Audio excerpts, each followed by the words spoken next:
নমস্কার। রামনবমীতে জানাই আন্তরিক প্রীতি, শ্রদ্ধা ও ভালোবাসা। ভগবান রাম তিনি কি ছিলেন?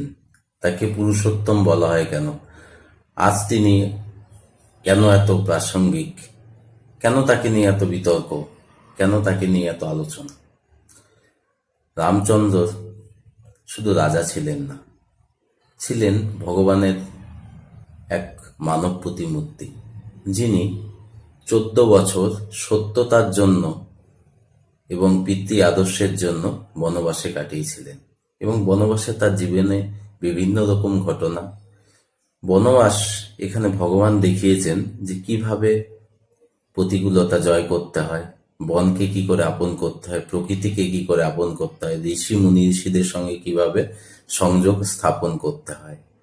মানে বাস্তব জীবনের সঙ্গে যে একটা ইকোসিস্টেমের যে বিশাল মিল আছে, সেই জায়গাটাকে তিনি প্রতিস্থাপন করেছিলেন।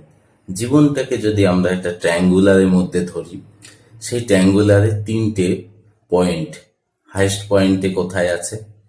তিনি রেখেছিলেন মা সীতাকে, বেস পয়েন্টে রেখেছিলেন ভাই লক্ষণকে, আর একটা পয়েন্টে ছিলেন ভগবান স্বয়ং তিনি। এবং তিনি দেখিয়েছেন যে ওয়াইফ কিরকম হতে পারে, মা সীতা কিভাবে তার জীবন শৈলী কাটিয়েছেন, কিভাবে প্রতিকূল পরিবেশে জয়লাভ করতে হয়, মানুষকে ভালোবাসতে হয়। ভাই লক্ষণ তিনিও দেখেছেন যে কিরকম হয় সনাতনীতে, কিভাবে কাটাতে হয় 14 বছর যিনি না ঘুমিয়ে দাদা বৌদি মানে সেই পিতা মায়ের মতো তাকে কিভাবে সেই সম্মান দিয়ে কিভাবে সেই জায়গাটাতে তিনি করেছেন। এবং যুদ্ধের লক্ষণ যিনি শক্তিশাল করেছিলেন, মানে সর্বোপরি যে দাদা তাকে বাঁচানোর জন্যই করেছেন। মানে এটা শুধু দাদা নয়, এটা তার একটা সামাজিক দায়বদ্ধতা। আমরা আজকে নানা রকম পরিস্থিতিতে ভাবিনি যে বেরিয়ে চলে আসবো, কিন্তু তিনি সেই জায়গাটা দেখিয়েছিলেন। আর রাবণকে যুদ্ধের আগে যেভাবে সম্বোধন করেছিলেন, যেভাবে বুঝিয়েছিলেন, ওনার রাগ প্রশমিত করার চেষ্টা করেছিলেন, সেটা তো একটা অনবদ্য সৃষ্টি।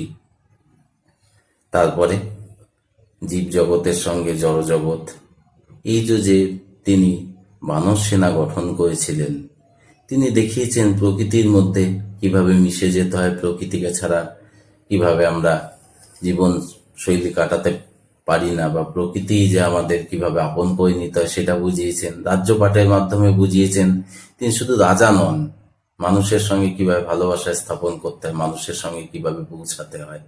তাই তো তিনি পুরুষোত্তম, সবার থেকে অনেক উত্তম। রাজা তো অনেকেই হয়, কিন্তু আসল রাজার যে রাজা, কিং অব দি কিং, আসলে তিনি ভগবান।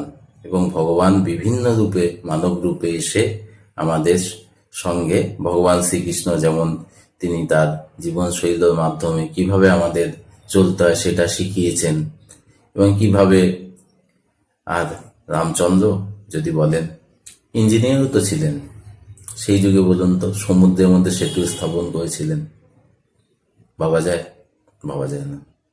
তাহলে আজও কিন্তু বড় বড় টেকনোলজি বা ইয়েতে অনেকে ভাবেন যে এটা গল্প কথা নয়। না, নাসা স্যাটেলাইটে সেই সব চিত্রগুলোর মাধ্যমে আমরা বুঝতে পারি যে সেখানে সত্যিই কিন্তু সেতু বন্ধন হয়েছিল। আজও দেখা গেলে সেখানটা দেখা যায় রাবণের একটা টিলার উপরে, বড় পাহাড়ের উপরে রাবণের প্রাসাদ ছিল। এবং যারা না পড়াশুনো ঠিকভাবে করেন না বা বোঝার চেষ্টা করেন না, তারাই রামায়ণকে নানা রকম ভাবে প্রতিস্থাপন করার চেষ্টা, না এটা ফলস, এটা একটা ফলস বিলিভ। কিন্তু না, আপনি পড়াশুনো করুন, তার যথেষ্ট প্রমাণ আছে, সেটা থেকে আপনারা বুঝতে পারবেন।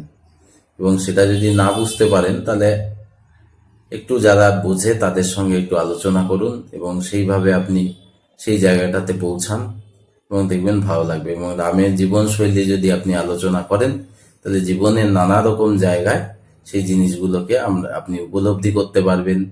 আজ রামনবমীতে সেই শুভ বুদ্ধিসম্পন্ন মানুষদের প্রতি আমার শ্রদ্ধা, ভক্তি, ভালোবাসা, দেশবাসীর প্রতি শক্তি, ভালোবাসা।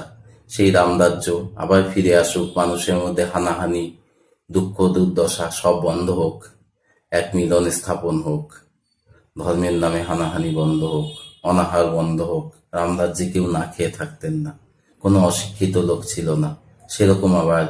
সেরকম একটি দেশ পৃথিবী প্রতিষ্ঠিত হোক, শুরু হোক আবার নতুন যুগের। সবার প্রতি আশা রাখি, সব ধর্মের প্রতি শ্রদ্ধা রেখেই আমি আবার আশা রাখছি আবার নতুন পৃথিবী গড়ে উঠবে, নতুনভাবে চলবে।